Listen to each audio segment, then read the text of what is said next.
Welcome to the Martin Bailey Photography Podcast. It's August 29, 2016, and this is episode 538.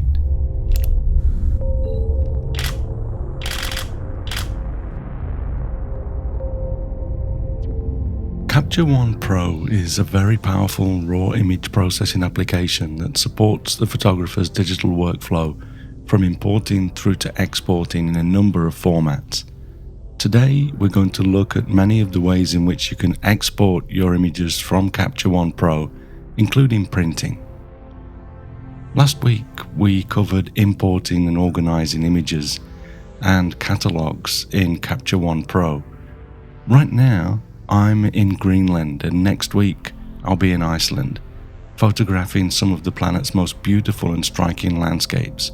So I'm going to save a tutorial on processing images until after I get back. As I'm still relatively new to Capture One, this will give me more time to practice my own various processing techniques, so the discussion will be more valuable for you, and I'll hopefully have some nice photos from Greenland and Iceland to share with you as well. This week, let's concentrate on getting your processed images back out of Capture One in a number of different formats. If you simply need to export your original RAW files or any other format of image that you might have in your catalog, you can simply export the original file, as I do to make a copy of my final selects to my finals folder, as I mentioned last week. To do this, select the images that you want to export and right-click one of the thumbnails, and from the shortcut menu, select Export. Then select Originals. You can also get to this option from the File menu. I don't change the image name on Export because I changed it on Import. After checking the destination, etc., click the Export button, as you can see in this screenshot. Remember, if you're viewing on a device and you can't see the images, then go to the blog at mbp.ac/538 to take a look at the images, and you can follow along with the text as well if necessary.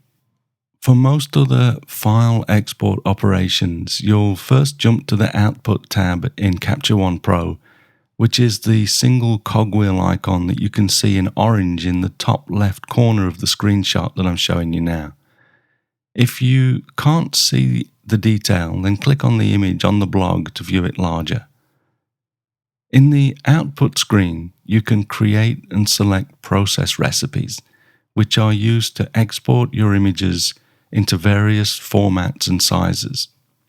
There are a number of recipes already in this view when you first install Capture One Pro, but I think almost all of the ones that you can see in this screenshot are recipes that I've created myself. Capture One Pro supports exporting images in JPEG, JPEG QuickProof, JPEG XR, JPEG 2000, TIFF, DNG, PNG, and PSD formats. If you intend to import your images back into Capture One Pro, avoid using Photoshop PSD files because they aren't supported. I'm now using the lossless TIFF format for all images that I will bring back into Capture One to continue to work on. Say, for example, if I need to go into Photoshop to do some extensive cloning. You can change the file format from the Format pull-down under the Process Recipe Basic section. But if you are going to output in that format more than once or twice, save yourself some time by creating a Process Recipe preset.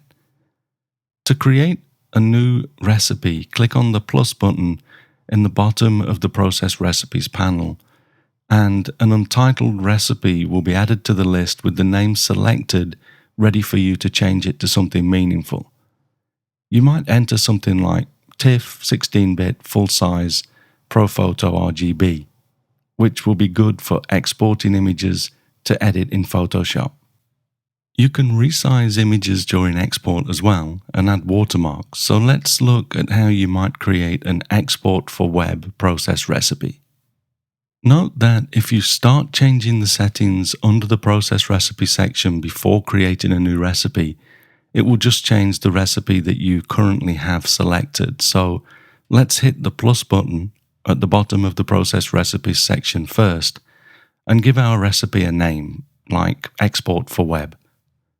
Although you can export as PNG, the JPEG format is more suitable for photographs for the web, so select JPEG from the format pull-down.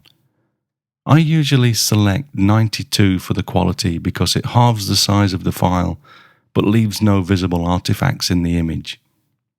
Resolution is good at 72 pixels per inch for the web, and I'm going to set the height of my images to 960 pixels. I like my landscape orientation images to be 1440 pixels wide and 960 pixels high, so to stop my portrait orientation images getting too tall, I also resize those to 960 pixels high, so just selecting 960 pixels high resizes both orientations correctly. I'd like to be able to open my images in Finder after they're all created, but Finder isn't actually listed as an application on the Mac OS, so I leave Open With set to none.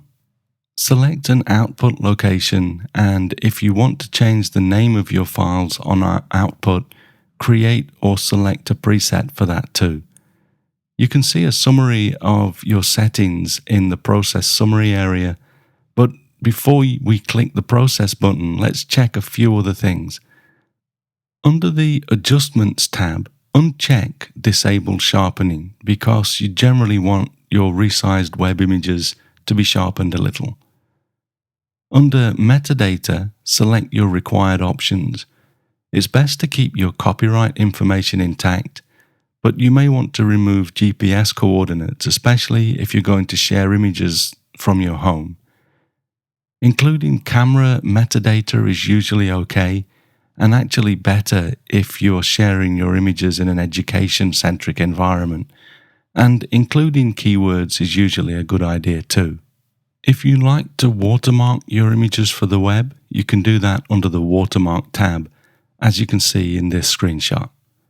I just used my logo in black with a white drop shadow and reduced the opacity to 77%, and this makes it somewhat transparent, but you can see it on most colored backgrounds, so I don't have to mess around selecting a different colored logo depending on the background. The horizontal and vertical positions shown here will place the watermark in the bottom left-hand corner of the image. If you want to just position the logo with your mouse, click the little hand icon in the top right corner of the watermark panel. Once you've set that up, just click the process button and your selected images or image will be output to the output folder that you specified, resized and watermarked and ready for the web. One of the other great things about Capture One Pro output is that you can turn on the checkbox for multiple process recipes, and once you press the process button, you'll get a copy in all of the selected file formats and sizes. If you want to specify a specific output location for certain image types so that they don't all get put into the same output location, you can select a different location under the File tab too, and this is saved in your process recipe, which is very useful. To send a selected photograph to a third-party application for editing, you can right-click a thumbnail and select Open With, and select third-party applications such as Photoshop from the submenu. Keep in mind though that this method will open the original file without any of the changes that you've made in Capture One, and that may not be what you want to do. A better option, if you want to keep your changes, yet send the image straight to a program such as Photoshop, is to right-click the image and select Edit With, which opens a dialog for you to select the format and color space, etc., as you can see in this screenshot. Note also that this will create a copy of the image that it sends to Photoshop. Also note that under the Adjustments tab of this dialog, there is a Disable Sharpening option. Most of the time, RAW files need a little bit of sharpening to make them look normal again, as raw files can be a little bit soft. Keep this option in mind and uncheck it to enable sharpening as necessary. The great thing about using this edit with method is that the copy that is created is added to your catalog automatically. So when you've finished editing in the third-party program and save your image, when you come back into Capture One Pro, it's right there waiting for you. One of the coolest things about Capture One Pro is that you're pretty much always in soft-proof mode, which means that you get to see the effect that the selected color space or ICC profile has on your images as you edit and output them. In the earliest screenshots with the Himba Girl, I had a 16-bit TIFF process recipe selected, and it was using the ProPhoto RGB color space. This gives me the most wiggle room when editing my images. I also have an Adobe RGB and an sRGB color space TIFF process recipe so that I can easily compare all three color spaces. Most of the time, as I switch between these various color spaces, the software does what it's supposed to do and correctly converts between these larger and smaller color spaces, so it's difficult to impossible to see any difference. I have a few black and white images that I've processed in Capture One Pro that do change slightly in the Capture One Pro interface, but when I export them, they all look exactly the same, so I think it's actually a problem with the software rendition of the image on screen. A very important application of this soft-proofing feature is that you can choose to view your images using either a specific profile or always use the profile that you have selected in the process recipes list, regardless of where you are in the user interface. To make Capture One always use the selected process recipe ICC profile, under the View menu, choose Selected Recipe from the Proof Profile submenu. With Capture One set up to always use the Selected Recipes ICC profile when creating your preview, you can create a recipe and select one of your print ICC profiles, and select that to get a soft-proofing view of your images before printing them. I selected a 16-bit TIFF and selected my printer ICC profile while creating a number of printer soft-proofing profiles, as you can see in this screenshot. Also note that when soft-proofing for print, it's generally a good idea to change the background to white to simulate the white borders or matte around your print. If you view the print on a dark background, it makes the paper simulation look too harsh and it's difficult to really gauge what your printed image will look like. To change the background color, go to your Capture One preferences and change the color for the viewer under the Appearance tab. Also, while you're in the preferences, set a wide-ish proof margin, say of around 30 pixels.